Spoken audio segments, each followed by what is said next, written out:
Estamos de nuevo aquí en su programa Paneo Semanal, contando con nuestro invitado de lujo este sábado, Robert Paulino Ramírez.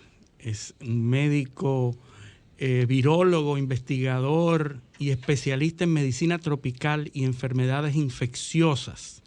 Y dirige el Instituto de Medicina Tropical y Salud Global de la Universidad Iberoamericana, de UNIBE, uno de nuestros orgullos académicos de República Dominicana. Lo que dicen que este país no produce científicos. Claro, lo que está pasando es que no se le da el renombre, que no se le da la oportunidad y no suena, porque a nosotros los dominicanos no nos interesa mucho eso de investigación. A nosotros nos interesa la política y la pelota y los deportes. Es que la palabra investigación suena muy abstracta.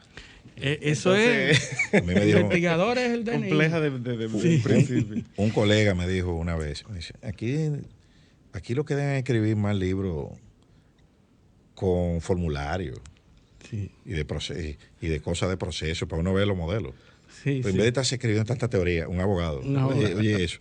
Entonces, ya, imagínate, es un teórico. Acción. Muchacho, no invente. Oye, inventar es malo aquí en este país. A los niños se les dice que no inventen. Sí, bueno, pero formalmente le damos la bienvenida a Robert, egresado de uno de los institutos. Estuve leyendo el London School Hygiene and Tropical Medicine, famoso por su respuesta ante el ébola. Cuando en su momento hubo un brote de ébola, recibió muchos premios esta escuela. Así que bienvenidos a nuestro espacio, Robert. Muchas gracias, Luis. Muchas gracias, Eliseo. La verdad, es un placer para mí poder estar con ustedes el día de hoy. Bueno, compartir un poco de lo que venimos haciendo. Yo creo que le he dedicado mi vida a los virus. Ha sido muy particular como he ido teniendo que mover muchas de mis líneas de investigación hacia las respuestas de las necesidades que se presentan en algunas situaciones, principalmente desde la perspectiva del sur. Entonces nosotros como país, así como tú mencionabas, tenemos todavía muchos retos de producción de conocimiento científico, la elevación de lo que producimos y obviamente ponernos como primeros autores en publicaciones científicas de alta importancia, en revistas de alta importancia. Yo creo que son retos que todavía tenemos por delante. Y yo pienso, desde mi óptica, porque me ha tocado la Academia de mi litoral, pero pienso que el sistema de educación dominicano tiene que hacer una mirada más crítica hacia la producción de científicos. O sea, aquí la realidad es que no se estimula el pensamiento crítico. La educación muy vertical, es una visión de túnel. Mira, el niño, ese es el libro, esa es la respuesta. O sea, ese es el dogma, y ese es tu dogma. Y ahí y la verdad es esa y no hay otra más. Exacto. El absolutismo. Y solo hay una respuesta correcta. Exactamente. Porque se basa mucho en la memorización. Y la memorización no soporta la criticidad y la diversidad dentro del conocimiento científico para producir nuevas teorías. Ahora, de otro, o sea, a contrapelo de eso, te puedo decir que es que nosotros todos, lo que estamos criando, niños, educándolos, fuimos educados a nuestra vez por personas que vivieron en dictaduras, por personas que vivieron en momentos donde no había una libertad ni de cátedra, ni de expresión, y no había acceso a tantas cosas. Entonces, esas son conductas verticales. El resultado de generaciones. Son conductas verticales que van hacia abajo y nosotros todos estamos influidos de una manera u otra por eso. El que menos tú crees te sale un Trujillito. Entonces, sí. Estos últimos meses se siente bastante. Bueno, pero así es. Vámonos a la ciencia. En materia, hablamos fuera de cabina de que nuestro invitado es darwinista. Y mi primera pregunta es, el COVID, ¿qué hacemos? Es nuevo para toda esta generación, a pesar de que no es nuevo para las generaciones anteriores. Para esta generación es nuevo, la pandemia es nueva. ¿Qué hacer frente al COVID? Inmunidad de rebaño, que podría ser darwinista, porque es la sobrevivencia del más apto. Selección natural. Selección natural. Inmunidad de rebaño o cuarentena y aislamiento. ¿Qué hacer? ¿Cuál de las dos? Y pon la vacuna en el medio. Sí. Ese es justamente uno de los grandes logros, y es el game changer de lo que estamos haciendo en respuesta a la pandemia, la posibilidad de tener una vacuna. Cuando tú miras hacia atrás en las experiencias que nuestra especie ha tenido frente a grandes pandemias, ha sido un mixto, no ha sido absolutista. Ese es uno de los elementos de discusión siempre que se da con las teorías biologicistas que aíslan el conocimiento social y cultural de los pueblos. Tú mencionabas a uno de los libros de lectura obligatoria en las academias, que es Jared Diamond. Su perspectiva biologicista aísla la posibilidad de los conceptos sociales. Y eso que se da con la pandemia de la COVID-19, si se mira solamente desde el punto de vista biológico, bueno, pues entonces tranquémonos todos y esperemos que esto pase. Sin embargo, tenemos que tener un elemento porque somos entes sociales, somos entes culturales. Y esos elementos sociales pues nos dicen a nosotros que tenemos que buscar un in-between. Y ese en el medio que tenemos que buscar, bueno, pues pone en balance qué vamos a hacer, cómo lo vamos a hacer, cuándo lo vamos a hacer y en el proceso qué vamos a ir ajustando. Hemos empezado con restricciones, no pudimos obviamente reducir la expansión masiva del virus en su momento cuando se impusieron las medidas de cierre total. Algunos países tuvieron buenos resultados, China, Corea del Sur, tuvieron muy buenos resultados en esa iniciativa porque hicieron tamizaje intensivo, probaron a todas las personas para saber quiénes tenían el virus y quiénes no, y cerraron ciudades de manera absoluta. Ahora, eso, desde el punto de vista de la psiquis humana, ¿soporta que se pueda hacer de manera prolongada? Pues no, pues entonces tenemos que flexibilizar. Y en esa flexibilización surgen variantes. Y en esa flexibilización el virus aprovecha. Y ahí sí podemos tener un buen ejemplo. De hecho, siempre he dicho que la COVID-19 es un buen ejemplo de estudio de lectura en las escuelas nuestras, porque representa la teoría de la evolución ahora mismo ocurriendo con nosotros. El virus, el SARS-2, ha demostrado que va a buscar las estrategias necesarias para poder pasar por encima a todo lo que nosotros como seres humanos y como especies vamos a realizar. Por lo tanto, es adaptación natural. Lo que está haciendo el virus es pura adaptación natural. Y el cuerpo también, el cuerpo humano. Y bueno, y obviamente en su interacción con el hospedero, que somos nosotros, pues nuestro sistema inmunológico va a ir teniendo que generar respuestas que son específicas a retos específicos que presenta el virus per se. Por lo tanto, otro elemento más de selección natural. Y el contexto cultural y sociológico que eso pueda tener, pues es otra mirada que se le puede dar a la COVID-19 también. Y en esa dirección, yo quiero las vacunas. Sí. Que, hablamos de los dos polos y la vacuna en el centro. La vacuna, una dosis, 2 dosis, 3 dosis. Háblanos un poco de ese desarrollo. Finalmente, o hasta ahora, ¿qué es lo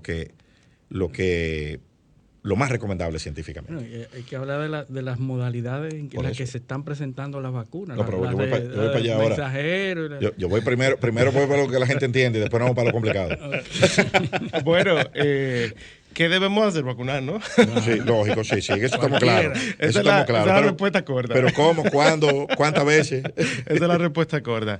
La respuesta larga sobre cuántas y cuántas veces la estamos aprendiendo el día de hoy. Sin embargo, hay experiencias previas. Yo siempre llamo mucho a la atención de que vemos a la COVID-19 como un fenómeno completamente natural porque es completamente nuevo, porque es un virus completamente nuevo que nuestra especie no había estado en contacto con. Sin embargo, tenemos experiencia de virus transmitido de la misma forma que el SARS-2, que ya nos han dejado una estela de conocimiento previo. O sea, no es solamente la influenza como tal, o sea, sabemos muchas otras cosas como el polio, estrategias como, por ejemplo, vacunas hechas de virus atenuado, fueron exitosas y han sido exitosas y han logrado que el día de hoy podamos hablar o sugerir que prontamente vamos a tener una eliminación del polio en su transmisión. O sea, y fueron por mecanismos iguales que las vacunas que nosotros tenemos hoy día. ¿Cuál es la gran innovación? Y es lo que despertó el morbo social. Fueron las nuevas estrategias tecnológicas de construcción de vacunas que tampoco eran completamente nuevas para este año. O sea, ya veníamos discutiendo sobre eso. Y de hecho, ustedes, yo, todos nosotros, si tenemos familiares responsables o padres responsables, tenemos la vacuna de la hepatitis B. Y la vacuna de hepatitis B es una vacuna de ADN recombinante. Por lo tanto, tampoco es que las vacunas de ARN mensajero surgieron el día de ayer. O sea, ya tenemos un bagaje de conocimiento y varios premios Nobel con esa tecnología. Exactamente, que ya nos permite a nosotros decir y sugerir qué podría estar pasando. Entonces, viéndolo desde la perspectiva de la construcción de vacunas hechas de ácidos nucleicos, me atrevería a decir que nosotros lo que podríamos ver y visualizar, y vamos a tener evidencia probablemente en estos próximos meses y a final de año, es que lo recomendable sea una primera dosis, una segunda dosis un mes inmediatamente después y una tercera dosis al 6º mes de haberse colocado la segunda dosis. ¿Por qué? Porque las vacunas de ARN mensajero, las vacunas de ácido nucleico en sentido general, son, desde el punto de vista inmunológico, son muy débiles en la generación de inmunidad a largo plazo. ¿Por qué? Porque son modelos construidos que se distancian más a la infección natural. Cuando tú tienes una vacuna de virus atenuado, como Sinovac, como Coronavac, tú estás estimulando en forma controlada una infección natural que media y activa uno de los elementos que no activa la respuesta de las vacunas de ARN mensajero, que es la respuesta innata. La respuesta innata es vital para la consecución de una respuesta inmunológica prolongada. Y ahí entonces, la persona que se vacunó una dosis, por ejemplo, de Sinovac o Coronavac, contrajo el virus en el proceso entre la primera y la segunda vacuna. ¿Tiene que esperar más tiempo para que, o sea, qué tiempo tiene que esperar para inocularse de la segunda dosis? Esa respuesta tiene una justificación para cada caso. Hay personas que cuando tienen la infección reciben tratamientos para inmunomoduladores o anticuerpos monoclonales y no se recomienda que reciba la vacuna de inmediato porque quedan circulando. Esos anticuerpos se pueden inactivar normalmente 3 a 6 meses, porque se quedan circulando y ellos inactivan a la vacuna como tal. Entonces no funcionaría la inmunidad producida o inducida por la vacuna. Pero tienen antígenos ya, porque vencieron el virus. También esa es otra pregunta. ¿Qué grado de anticuerpos se van a generar y células de memoria se van a generar en ese individuo que recibió una primera dosis y luego se infectó? O recibió las 2 dosis y luego se infectó. O sea, son diseños experimentales que tenemos que ir haciendo en el tiempo para poder ir teniendo conocimiento al respecto. Ahora, partiendo del conocimiento, como te decía, de otras situaciones particulares, bueno, pues probablemente con 2, en un caso de una persona que tenga la infección, pues va a ser suficiente. Y eso es lo que primariamente, por ejemplo, para vacunas como la de Pfizer, sabemos hoy día. O sea que probablemente esas son informaciones que van surgiendo a través de los meses y por eso es la importancia de vigilar con cohortes específicos, con diseños específicos hechos con vacunas determinadas.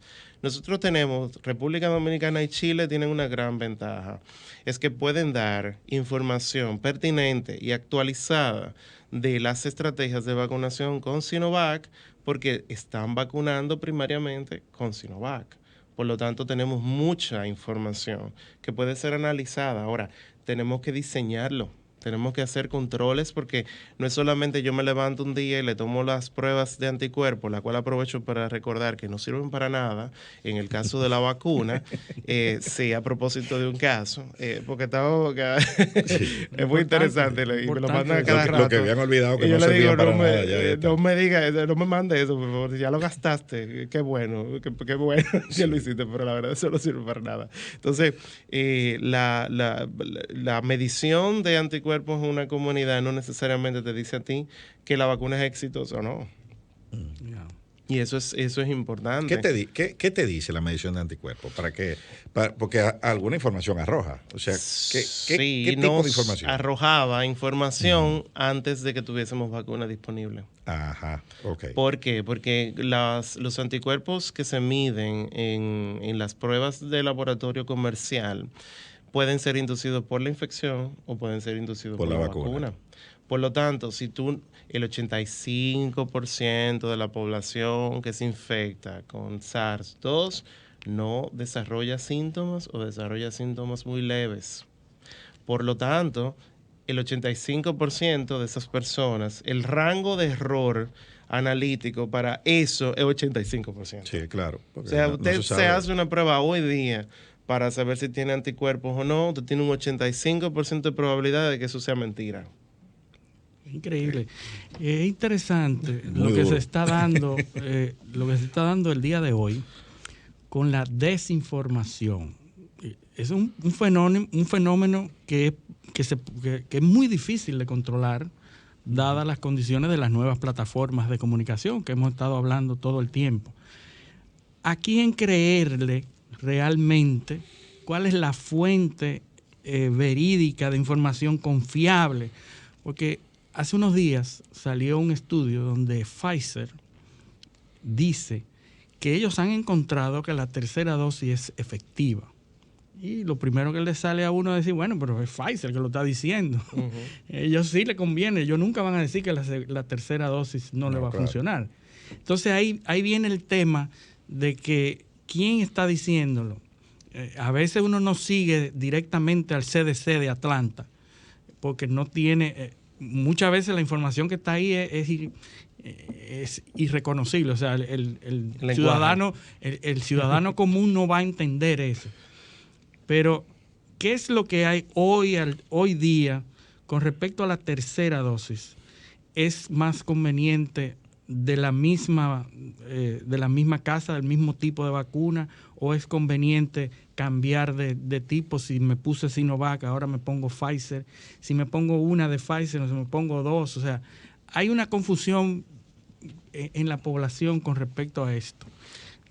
Mira, sobre la tercera dosis es una pregunta, un question mark que tenemos todavía abierto, por una sencilla razón. Primero, porque no tenemos tiempo para poder decir a ciencia cierta con diseños experimentales robustos que es así. Segundo, respecto a la desinformación, se ha querido jugar mucho durante la pandemia al descrédito de los organismos reguladores. Hemos apostado como sociedades, no República Dominicana, no, el mundo entero ha apostado gracias a una retórica política y social errónea, no fundamentada en el conocimiento científico, de que los organismos reguladores no saben, están sesgados porque tienen intereses económicos particulares. La farmacéutica no tiene interés. Entonces, ahí voy. Entonces, tú tienes una farmacéutica que sí tiene interés. Y sí tiene inclusive los mecanismos para influenciar de forma económica y financiera para que se den sus intereses. Entonces, ahí viene el gran reto que tenemos nosotros los científicos. Ahí me tiro yo la culpa del otro lado. Es que nosotros muchas veces no sabemos transmitir de manera horizontal el conocimiento científico. O sea, yo entiendo que es una de las grandes deudas que tenemos todavía para convertir la ciencia dura y pura en algo que la gente lo pueda consumir y lo pueda entender. A mí también me da mucho trabajo. Tengo que admitir que a veces cuando voy a elaborar un tuit o algo, digo, ¿cómo rayos se dice esto sin que la gente diga otra cosa? Sí. O sea, sí. Es muy complejo. De interpretación. Además, asumimos por nuestro bagaje y nuestra formación científica que la gente entiende lo que tú estás diciendo. Entonces, es una cuestión pendiente. Nosotros tenemos un grupo de junior en el instituto. Son muchachos que se están formando, que están estudiando. Y yo siempre le digo, ok, lo dijiste perfectamente bien, ahora dímelo para yo entenderlo. Y se quedan como, doctor, ¿usted lo entendió? Yo le dije, sí, pero ahora piensa que quien está de este lado lo necesita entender para consumirlo. Dale el lenguaje de salud pública a eso que tú acabas de decir. Y ahí voy con cómo desvirtuamos una iniciativa que puede estar fundamentada o que debe estar fundamentada en el conocimiento científico y lo que sabemos hoy día, y eso se traduce a una política pública.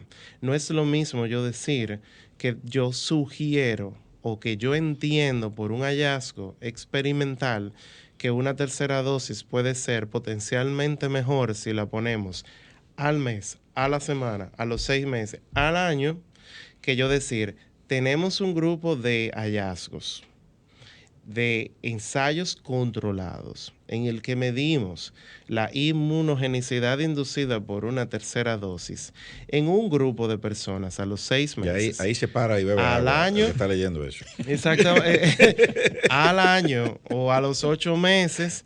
Y sacamos como conclusión que a los 6 meses era el mejor momento para hacer eso. Las autoridades reciben esa información porque no son ellos los que tienen que hacer el estudio. Son los académicos los que lo tienen que hacer. Las autoridades tienen que facilitar el mecanismo para que los académicos lo puedan hacer y los recursos para que lo puedan hacer. Ese es uno de los grandes retos de la Academia Dominicana. De dónde que vamos a hacer ciencia y cómo la producimos. El trabajo que da poder llegar desde un fondo a la producción de un paper y conocimiento local. Y luego cuando tú tengas esa información, tú traduces eso en una política pública. Cloro untado, tanque tapado. Exacto. Pero debo decir algo. Eso que tú mencionas, por eso era que cuando cuando dijimos que hablamos sobre el tema que tú ibas a venir aquí en el primer segmento del programa, dijimos que esto hay que analizarlo desde varios escenarios, históricos, filosóficos y científicos. Porque todo eso está interconectado transversalmente. Sí. Y mira como tú mismo sales con lo del lenguaje. ¿Qué es lo que pasa? Que los científicos, en el lenguaje científico no hay emoción, no hay matices. El científico no te dice, esto es bueno, esto es malo. No te dice, bueno, en un grupo, así mismo como tú lo explicaste, te salió natural, porque es el lenguaje que tú hablas. Sí. Te salió natural, pero eso no es lo que la persona. Claro. El tipo lo que quiere es que le digan, ponte esa, ponte aquella. Ajá. Esto es. Entonces, ahí es donde viene el principal problema. Y esa manera de transmitir las cosas, de discutir, porque inmediatamente no llega lo que yo quiero que llegue, yo lo que salgo es a descalificar al que lo dijo. Exactamente. Entonces, por eso es la descalificación farmacéutica versus organismo multilateral.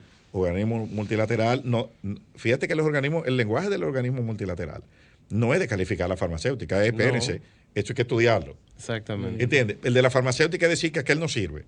Pero el del multilateral, espérense, eso hay que estudiarlo. Yo no estoy diciendo que no sirve. Lo que estoy diciendo es que hay que esperar. Porque hay unos protocolos que seguir. Entonces, esa estrategia que usan las farmacéuticas es una de las 38 estratagemas de Schopenhauer, de la heurística. Sí. De cómo tú siembra la credibilidad o mina la credibilidad del contrario. Sí. Eso es algo, es una narrativa que se ha instalado ahí. Y eso viene conectado y que es la parte filosófica, con la biopolítica. Así es. Eso es, nosotros la humanidad descubrió como herramienta política a partir del siglo XVIII la demografía, cómo tú puedes, cómo eso es un arma para cambiar el paisaje, incentivar algunas políticas, desincentivar otras y determinar para muchas justificar cosas. Lo que ya tú querías. Lo que tú querías o lo que no quieres. O lo que no quieres. ¿Entiendes? O sea, Sí. y eso, yo creo que eso es lo que estamos viendo, es una mezcla de todas esas cosas. Como tú bien señalabas. Agrégale a los cambios sociales el inmediatismo de la información. Lógico. Sí, Y la poco poca tiempo. y la poca herramienta que tiene, las pocas herramientas Sí. que tiene el ciudadano para es como te están dando una cantidad de cosas y mucha gaveta donde ponerla. Sí. Entonces tú no sabes cuál es que la va a poner, porque son todas sí, iguales. O se parecen todas, porque vienen en el mismo formato.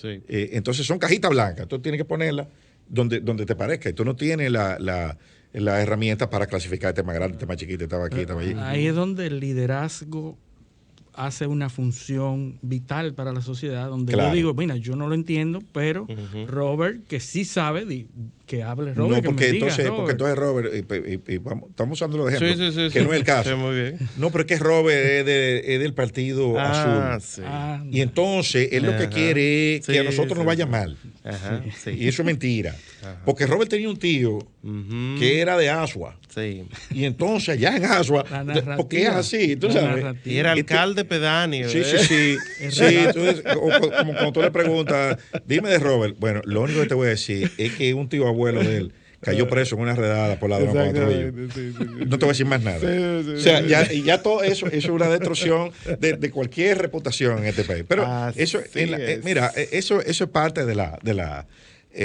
hay un público, lamentablemente, que mayoritariamente consume ese tipo de cosas porque para que haya comunicación tiene el interlocutor o el receptor del mensaje tiene que entenderlo. Ujú. Entonces, en mi área, por ejemplo, el problema, para tú explicarle un proceso legal a la gente, es que la gente no lo entiende.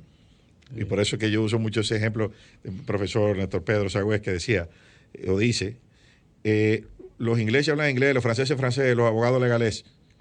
sí. O sea, es un idioma Legales. que nadie entiende. Yo te explico un expediente y tú no sabes. Los científicos. El tipo que robó ese pollo es preso que va. Los Eso es lo científicos, que tú los dices. científicos deben hablar cientifiquez. Cientifiquez. El caso de Robert habla virologés de virus. Robert, pero vamos a hacer un poquito de historia con esto y vamos a Jared Diamond, que es una fuente que todos conocemos, para hablarle un poco a nuestros oyentes. Y a propósito de un titular de esta semana de la fiebre porcina, Ujú. de cómo a lo largo de la historia nuestra interacción con los animales, el proceso de domesticación, el proceso, eso ha traído el fenómeno de la zoonosis y también de el surgimiento de virus que que usan los animales de vectores de transmisión, etcétera. O sea, vamos a hablar un poquito de eso, porque la gente como que no lo visualiza, como una gripe, la gripe aviar, la gripe porcina. O sea, todo eso al criar animales en grandes cantidades. Sí. Uno de los grandes saltos en nuestra evolución fue la agricultura. Representa una revolución ya per se. Y ese fenómeno de agricultura genera y facilitó nuestra interacción con lo que viven con nosotros en el planeta, tanto las plantas como los animales. Y poder entender cómo su salud influencia en nuestra salud, como su contacto nos genera problemas, pero también beneficios a nuestra salud. Inclusive, cuando vemos en la historia de la microbiología, la solución de la viruela estuvo de la mano justamente del conocimiento animal. Cuando Edward Jenner identifica por simple observación que unas lesiones que aparecían en las manos de muchachas que se dedicaban a ordeñar las vacas estaba relacionado con que ellas, cuando ocurrían brotes de viruela dentro de su comunidad, no tenían manifestaciones clínicas severas, le decía a él que había algo dentro de su comportamiento que podía establecer una protección o un elemento de protección hacia esa población. Entonces, eso mismo ocurre de ambos lados. Nuestras enfermedades, y de hecho, hasta la fecha, no conocemos todavía si ocurre en viceversa, de que enfermedades que son humanas puedan retornar hacia espacios zoonóticos. Es como una escala. Nosotros tenemos en epidemiología y en virología una escala para poder clasificar a aquellos patógenos que pueden estar haciendo una transición de especie, desde la escala 1 hasta la escala 5. La escala 1 es completamente animal o zoonosis y la escala 5 es completamente antropogénica, que son enfermedades que solamente se transmiten de humano a humano. Y en el medio hay un grupo que son los patógenos de nivel 3 o de interés de nivel 3, que son los que pueden entrar o salir y hacer ese salto de especie. Evolucionado. Exactamente, o que hemos tenido ya conocimiento de que en la naturaleza han podido dar un salto a especies, aunque sean abortivas las infecciones, pues entonces que sean en el futuro de importancia. Y ahí se encuentran todas esas enfermedades que nosotros le conocemos como enfermedades zoonóticas de importancia o de emergencia. Una de ellas, o muchas de ellas, están relacionadas con la ganadería, con la agricultura y nuestro comportamiento alimenticio. Tú mencionabas a Jared Diamond, pero para divulgación científica muy llana y muy simple para la población, siempre yo les recomiendo que lean Contagio. Hay una traducción en español, yo lo leí hace años, que es Spillover, de David Quammen. David Quammen es un divulgador científico, es biólogo, y él analiza en su bestseller, que se ha publicado ya no sé en cuántos idiomas, cómo ocurren o cómo han ocurrido diferentes fenómenos de salto de especies. Empieza con el virus de Hendra, que es un virus de caballos, pasa por el West Nile, pasa por el ébola, pasa por el mismo VIH, pasa por el MERS, y estudia cómo las conductas alimenticias en muchos lugares, porque nuestra conciencia isleña como país nos limita mucho a pensar que solamente son cosas que nos pasan a nosotros o que ocurren aquí. Vivimos en un mundo. Vivimos en un mundo y hay lugares que no tienen televisor como nosotros tenemos. Tiene síndrome de Adán. Exactamente. Con él, pues. Exactamente. Entonces, ese concepto no nos permite a nosotros ver al mundo en su amplitud y el comportamiento de diferentes sociedades y su interacción con el medio. Hay una historia que yo hice una certificación hace unos años en diseño de casos de salud pública para poder diseñar elementos de biología básica y de virología básica y convertirlas a posiciones o a comprensión de salud pública, que la gente común lo pueda entender. Y en los estudiantes de mi materia de medicina tropical siempre utilizamos el ejemplo del curu. El curu es una enfermedad causada por un prión que se identificó por primera vez en Nueva Guinea, porque las personas que vivían en esa comunidad practicaban el canibalismo post-mortem para poder adquirir el conocimiento de las personas que habían fallecido.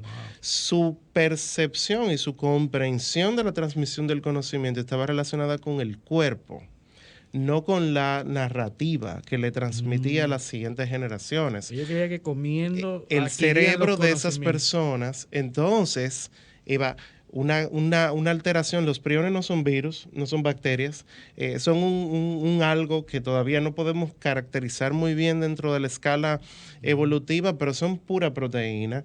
Pero esa pura proteína puede producir daño a nivel cerebral, a nivel del sistema nervioso central. Y ellos luego lo hacían Y los investigadores europeos, con su concepción europeicentralizada, pues entendían que eso era un salvajismo y que eso había que eliminarlo simple y puramente. Bueno, cuando tú analizabas el contexto cultural de esas personas, te hacía sentido, pero cuando tú lo entendías desde su comunidad.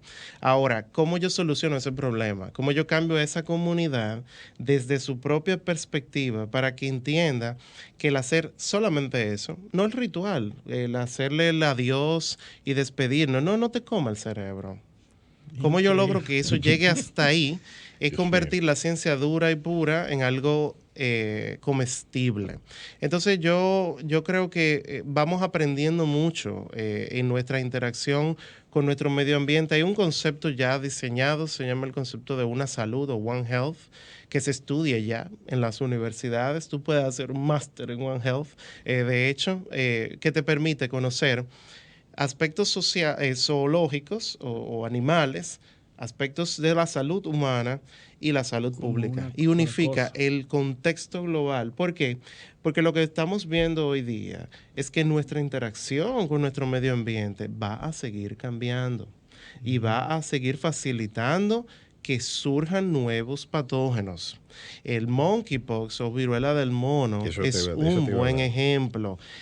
Hace tiempo, yo doy ese capítulo en virología en la universidad desde el 2010. O sea, estamos hablando de monkeypox desde hace muchísimo tiempo. Ahora, ¿por qué se convierte en algo importante hoy día? Bueno, porque nuestra interacción con nuestro medio ha ido alterando el equilibrio estable que se tenía antes y lo hemos ido modificando por muchísimas cuestiones. Calentamiento global, patógenos que antes se transmitían menos, ahora los mosquitos, que son vectores, tienden a tener un comportamiento diferente porque movilidad el medio ambiente... de personas, de mercancías, exactamente. Los barcos, los aviones. En los 80 nosotros no teníamos Aedes albopictus en el continente americano, pero en la apertura del comercio internacional, con las gomas que se importaban usadas desde el sudeste asiático, llegaron gomas a nuestro continente con huevos y se desarrolló.